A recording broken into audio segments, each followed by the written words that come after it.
আসসালামু আলাইকুম, কেমন আছেন আপনারা সবাই? আমি মোহাম্মদ এনামুল ইসলাম আছি মালয়েশিয়া থেকে। আসলে আপনাদেরকে একটা সুখবর জানিয়ে দিই, যারা কিনা আসলে কলিং ভিসায় মালয়েশিয়াতে আসবেন। এতদিন ধরে আসলে ভাবতেছেন যে আসলে মালয়েশিয়াতে আসলে লোকজন নিচ্ছে না, না কি হয়েছে, বন্ধ হয়ে রয়েছে। আসলে মেন বিষয় যেটা, সেটা নিয়ে আলোচনা করছে মালয়েশিয়ার পররাষ্ট্রমন্ত্রী এবং বাংলাদেশের পররাষ্ট্রমন্ত্রী।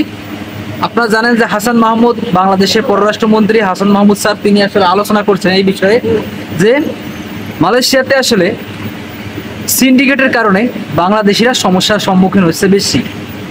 আসলে কলিং ভিসার শেষ প্রান্তে আসার পরে এখন শুধু সিন্ডিকেট নিয়ে আলোচনা করতেছে দুই দেশের বিশেষজ্ঞরা। এখন কথা হলো, যারা কিনা আসলে পরবর্তী সময় আসার জন্য পাসপোর্ট জমা দিবে, হয়তোবা তাদের জন্য ভালো হওয়ার একটা সম্ভাবনা আছে। কারণ বাংলাদেশের অবস্থানটা তো মালয়েশিয়া হাই কমিশন এবং বাংলাদেশের পররাষ্ট্রমন্ত্রী, এই দুই বিষয়ে কিন্তু তারা দুইজন এই বিষয়ে আলোচনা করে যে আসলে সিন্ডিকেট কিভাবে ভাঙিয়ে দেওয়া যায়, আসলে সিন্ডিকেট কিভাবে ভেঙে দেওয়া যায়, সেই বিষয়ে তারা একটা আলোচনা করছে।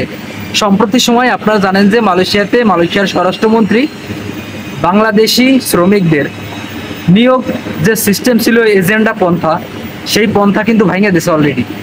এই এজেন্ডা সিস্টেম ভাঙে এখন শুধু তারা সরাসরি মালিক কর্তৃপক্ষের কাছে এই ভিসার মাধ্যমে নতুন কর্মী নিয়োগ দেবে। এখন এই বিষয়টা খুবই ভালো লাগতেছে যে কোনো এজেন্ডা সিস্টেম থাকবে না, কোনো থার্ড পার্টি থাকবে না, ডিরেক্ট মালিক এবং কর্তৃপক্ষের যোগাযোগ হবে। মালিক কর্তৃপক্ষ এবং শ্রমিক কর্তৃপক্ষ তারা সরাসরি আলোচনা করবে এই বিষয়ে।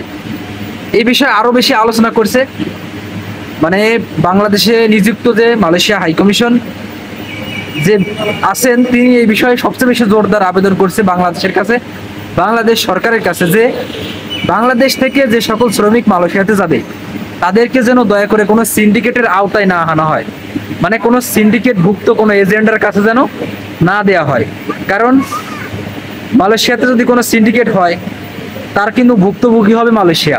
আর যদি বাংলাদেশে কোনো সিন্ডিকেট হয়, সেই ক্ষেত্রে বাংলাদেশের ভুক্তভোগী হবে বাংলাদেশের সিন্ডিকেটরা। এখন এই জায়গায় কিন্তু বড় একটা সমস্যা দেখা দিতেছে, যারা কিনা সাধারণ শ্রমিক। মালয়েশিয়াতে সিন্ডিকেট হওয়ার জন্য মালিক কর্তৃপক্ষ লাভ হচ্ছে এবং বাংলাদেশের সিন্ডিকেট হওয়ার কারণে বাংলাদেশের এজেন্সিগুলো লাভ হচ্ছে। মাঝখানে সমস্যায় পড়তেছে সাধারণ শ্রমিক। এই বিষয়টাই তারা আলোচনা করছে যে এই যে সাধারণ শ্রমিকগুলা যে সমস্যার সম্মুখীন হচ্ছে, তারা যেন সমস্যা করতে পারে বিষয়গুলা। এই বিষয়ে মালয়েশিয়ার পররাষ্ট্রমন্ত্রী, মালয়েশিয়ার স্বরাষ্ট্রমন্ত্রী এবং বাংলাদেশের স্বরাষ্ট্রমন্ত্রী এবং বাংলাদেশের পররাষ্ট্রমন্ত্রী এই বিষয়ে আলোচনা করছে। এখন কতটুক সমস্যার সম্মুখীন এবং কতটুক সমস্যার সমাধান হবে, এই বিষয়টা আসলে কারোরই জানা না। তবে ভালো লাগছে যেহেতু তারা আলোচনা করতেছে, যেহেতু তারা পর্যায়ে আলোচনা করতেছে, সেহেতু আমার মনে হয় ভালো হবে।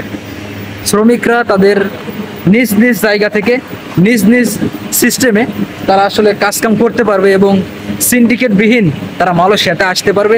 এটা ভালো লাগবে। পরবর্তী সময় হয়তোবা যখন আপনার নতুনভাবে কোনো সিস্টেম চালু হবে, তখন দেখা যাবে যে আপনার সিন্ডিকেটবিহীনভাবে মালয়েশিয়াতে আসার একটা সম্ভাবনা থাকবে।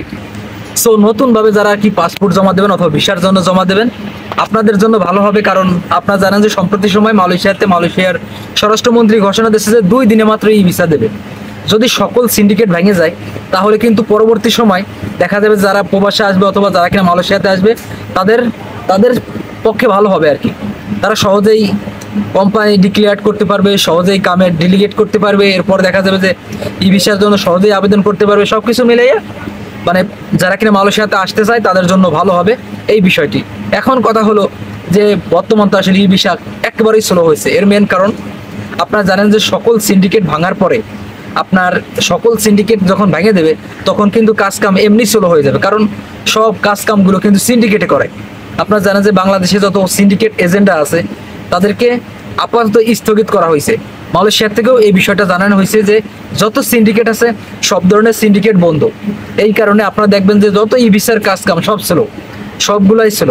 নতুন করেও কোনো ই ভিসার আবেদন একেবারেই কম, 80% কম বলা চলে, মাত্র 20% আবেদনগুলো চলতেছে।